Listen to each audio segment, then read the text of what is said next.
please give your name and affiliation as well. We'll start with Keith. Hey, how you doing? I'm Keith Pompey with the Philly Inquirer. Jared, I just wanted this question for you. What has the last couple days been like for you since being drafted? Yeah, it's been pretty hectic. Obviously, I'm living out my dream right now, so I'm trying to be present, trying to take in every moment, but it's hard when I'm an NBA player now. It's crazy to even say that. I feel like I'm in 2K, but it's a blessing. I'm just incredibly blessed to be here.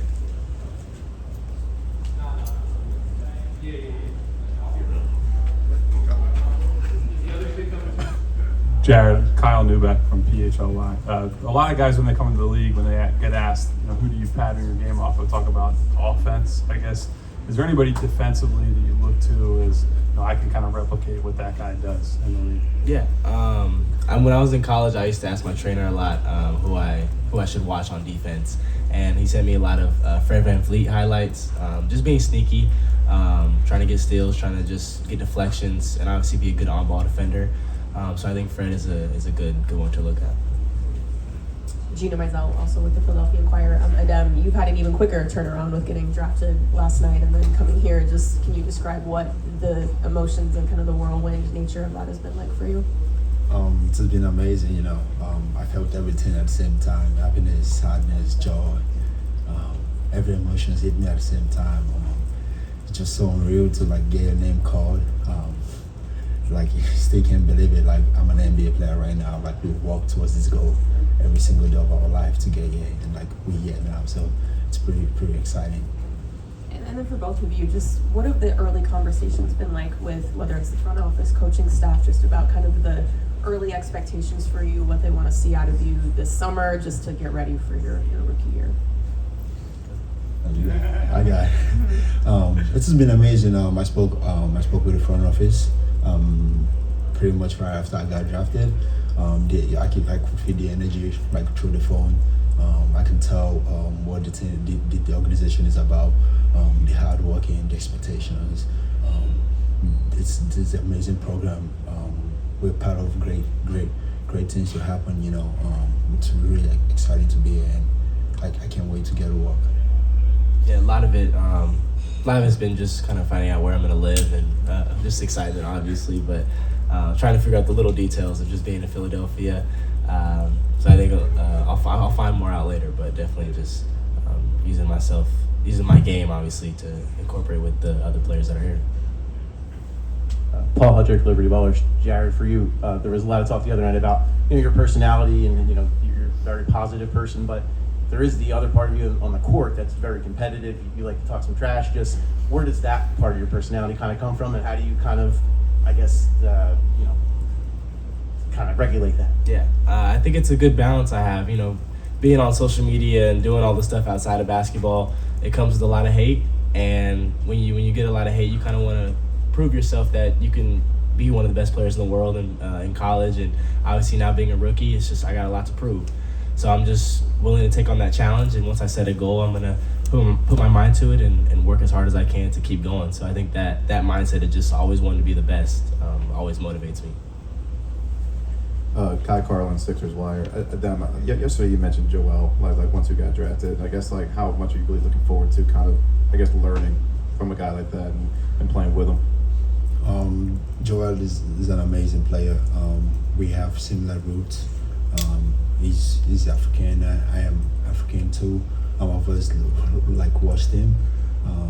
Playing against him, going against him every day is gonna be a handful job for me, and also it's gonna be a learning process for me to be able to learn from such an amazing player. It's gonna be a really good step for me towards my career, and practicing against him every day, going against him in practice. I think that's gonna help me with my progression. Daniel Ollinger writes Ricky Sanchez of Jared for you.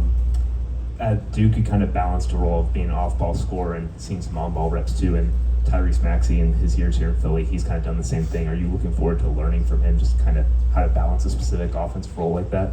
For sure. Obviously, someone being successful in the NBA as quick as he did, I'm going to try and learn everything I can from him, whether it's the work ethic, how his transition was from college to NBA. I'm going to try and learn everything I can from him. Obviously, he's an all-star now, so everything I can, I'm gonna try and figure it out and learn from him. And then Adem, for you, your like motor and how you go after the offensive rebounds, how you recover on defense has been like things been talked about you the last 2 years. Just you pride yourself on how hard you play every game. The one thing about me, you're always gonna get all out effort from me. Every time I step on the floor, I come with all energy I could give. I give everything for my team to get wherever I want to get to. I think Philly is gonna be getting one of the hardest work in the draft. So, yeah. Let's back to Zach. Hey guys, this is for both of you, Zach Chalala, Metro Philadelphia Philly Sports Network. What's something that you're really looking to prove in your rookie season, maybe something that people aren't quite familiar with about your game? For me, in college, obviously, I played more of an off-ball role. So I think just being able to obviously learn from Tyrese on-ball stuff and being able to show that I can be on the ball, make reads on pick and rolls, and then show defensively that I'm willing to be that defender. Obviously, learning the team rotations, learning defense. I think the mind is something a lot of people undervalue in this draft. Just being able to figure out stuff, the IQ, and I think I'm good at that. So I'm gonna try and show that as much as I can in my rookie season. I think for me, one of the things I would love to show this is to be able to do everything defensively, on ball, pick and roll, switching. That's one thing I think I would love to show my rookie year, and also offensively to be able to initiate plays, get out the pick and roll, and to play fast, which is one of my strengths. Yes, Jim, thank you. Adem, to maybe go off of that defensive stuff, just you being Pac-12 Defensive Player of the Year, known for that end of the floor. Just how did you develop that part of your game? Just not just at UCLA, but just throughout your life. Growing up, I played soccer. I think that kind of helped me with my speed and my agility and my mobileness, the way I move on the floor. And also playing at UCLA, I played behind the Defensive Player of the Year my freshman year, Jalen Clark. I think that kind of opened my eyes to like how much defense can make an impact in a game. And after playing after him, he left for the league, and I saw a lot from him, learned a lot from him. Obviously, we play different positions, but just his the alertness, how quick he's on his feet to like go after balls. I think that kind of helped me like be focused and like understand how much a defense can make an impact in a basketball game. And then for both you guys, you're joining a team that has championship aspirations, that really wants to win now, obviously. Just what does that feel like, kind of entering a situation where, some rookies, they're part of a rebuilding team and you can sort of grow together. You guys are being put in a situation where this team wants to win right now. Just how do you think that's going to impact how you kind of approach things now? Since high school, I feel like I've wanted to be on the biggest platforms, be on the biggest stages, and that's why I chose Duke. And now to be in Philly, to have those championship aspirations, I feel like I'm ready for it. I've always wanted to play in the big games, and I feel like when the lights are the brightest, I feel like that's when I want to show out and be myself out there on the court. So I'm excited. It's something that I've looked forward to my entire life, and now I'm finally here. From what he said, I've always wanted to be in a team that competes. I played for UCLA. We're one of the best team in college basketball my freshman year, which was really exciting to learn from guys like Tiger and Jaime my freshman year. It's really exciting, like to be able to continue there in the league, to play for a team that's contending for the championship. That's really everything I wanted. Compete with the best and be up there with the best. Hey guys, Lauren Rosen, Sixers. What do you feel about the next couple months, understanding that in a few months you'll be playing against all NBA players, but there are some opportunities in the next few weeks to maybe play against some other guys that are getting their first taste in the NBA. What do you hope to prove as you look towards summer league and workouts with your new teammates? I don't know if it's looking to prove anything. I just want to, find my way on this team, find my way, just, get to know the people around me and learn from everyone. Obviously, I have the talent to be here, so just trying to always be myself. And when I'm on the court for summer league, obviously going against the people that were drafted in front of me, obviously have motivations for that. But yeah, just trying to learn and find my opportunity on this team and learn from the best. Yeah, I would say establishing myself as a contributor on the team. I want to be a part of something great. I want to be contributing to the team, not just one of the players on the team, So that's one of my goals, like this year, to be able to be acknowledged and make account of myself on the team. Go ahead, Sam. Hey guys, Sandy, Giovanni, Clutch Points. You guys each have obviously your own strengths and weaknesses. You guys have each skills that you can kind of lean on as you learn. But how do you sort of balance making sure that your best skills translate to the league and also trying to work on your weaknesses as you guys learn to progress? Does one of those like stand out as like more important? I would say like staying true to myself. Do the things I do best. What the team needs me to do, I will do it. Doing what I do best, like defensively, like running the floor, using my athleticism. I think that's what's gonna get me on the floor. So I won't deviate from that. Try to do something new or different. So I just gotta do what I do best. Yeah, when I'm in the league, you have to use what got you here, and that's my shooting ability. So obviously being able to have that in my most translatable skill, and then continuing to work on my weaknesses. Whatever the coaches need me to do, I'm gonna work on it, and I'm gonna try to be the best at it. Adem, when the draft came, a lot of people were raving over your athleticism.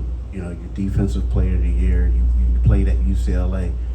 How much do you use being a second round pick as motivation? Because everyone after you were picked, they were raving over you and saying they were shocked. But you went in the second round. Do you use that as motivation? Do you have a chip? I'm always motivated. I'm always gonna bring the motor in. I'm gonna bring the energy. I felt like this was the perfect spot for me. This is where I wanted to be. This was part of the plan. Falling to the second round doesn't change anything for me. I'm still gonna be the same person I am. Bring the same energy, bring the motor, bring the energy. That's what you're gonna get from me all day long. Nothing has changed about me. But why was this the place you wanted to be? Because I felt like the team Philly was competing. I love to compete. This is one of the teams that will be competing for the championship next year. They have a really great sport. They have really great players like Tyrese, Joel. I feel like they can do something great, and being part of something great like that was huge for me. Thank you. Jared, I guess it's a real quick going back to your competitiveness and everything else. Again, be prepared for this challenge you guys are about to take on. I guess what did your time at Duke kind of do to help you prepare for that? Just because they're one of the blue bloods of college basketball. Yeah, being at Duke, the best college program in the country by far. You learn that when you're at the top, there's going to be haters. There's going to be people who going to find any way to discredit your work, discredit everything about you, and you learn to live with it. And you learn to find motivation for it. And so coming here to Philly, where it's kind of the same vibe, I've already learned from it, and I've already kind of been through it, so I know how to understand it and how to learn from it. You talked about there's going to be some hate, right? But it just seems like you're extremely comfortable in yourself. Where does that come from? Yeah, I credit my parents, my brother, my family. They've instilled in me from a young age just to be confident in myself. Work hard, find your goals, and since I was a kid, I've always loved to just be myself, be me, no matter where I've gone. And I think that confidence just comes from them.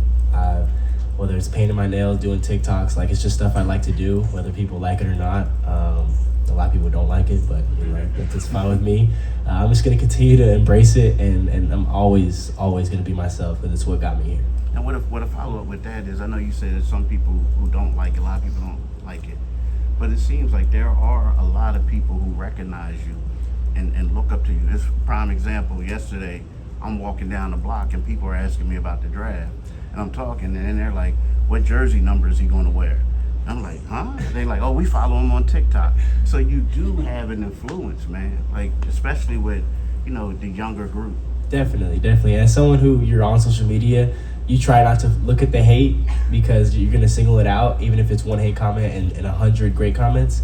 So I never want to shy away from the love I get. I get so much love from kids who DM me and tell them I influence them, and so I inspire them sometimes. So just to be that influence, I feel like I have to always understand the confidence and always be myself no matter what, and always just show love to them, because it sometimes goes undervalued when you look at the hate sometimes. Austin Carell, 97.3 ESPN. This is for both of you. College season is 30-something games, and NBA is double that. Have you guys given any thought to how you're going to have to adapt your bodies and your mindset to a season that is double the length? For me, I've always loved the recovery side, the mental side of basketball, and so I think this is like the ultimate challenge for me. Obviously, it's like 3 college seasons in one, 4 college seasons in one. So using the meditation, the visualization, when you're able to visualize your body being healthy, it happens, and it truly can change your whole life when you don't imagine yourself being hurt. You don't imagine yourself being hurt in general. So I think I'm excited to learn the recovery process, but just using my will to win. And every time I step out on the court, I'm trying to prove something. So I think that'll allow me to be healthy each night. Yeah, I think recovery is really big to get through the long season. I love to take care of my body. I have like a really long frame and I stretch a lot. So I think taking care of my body is gonna get me through the long stretch. And I'm a big dude. I run, I jump, I bang. So it's like that's gonna be a long season for me. But I think recovery is huge, and I love the recovery. So that's gonna be amazing for me. And then, is there any alums at your respective universities where you guys have kind of talked to them about the next level that they've made? Unfortunately, JJ Redick. But yeah, I've got to talk to him a little bit about it. Even just like I've got to talk to like a Seth Curry. Really, even my teammates, Apollo when he's came back, Jabari Parker. Just talking to him about how they withstand the whole season, how they withstand just being the easy transition from college to the NBA. So just finding any little detail I can to help myself. I obviously spoke with Jaime, which was my teammate my freshman year. He's had his own fair share of like injuries back in college, and like I asked him through how did he go through like the whole season like he had in college, and like the NBA is 2 times there, and like how did he manage to go through there, and he gave me like the little advice, which is like the little extra time you spend in the gym in the weight room takes you a long way. Like the little time you spend, like more massages, more cold tub, you know. Those are the things that's gonna get you through the long stretch. We all silly like the mayor.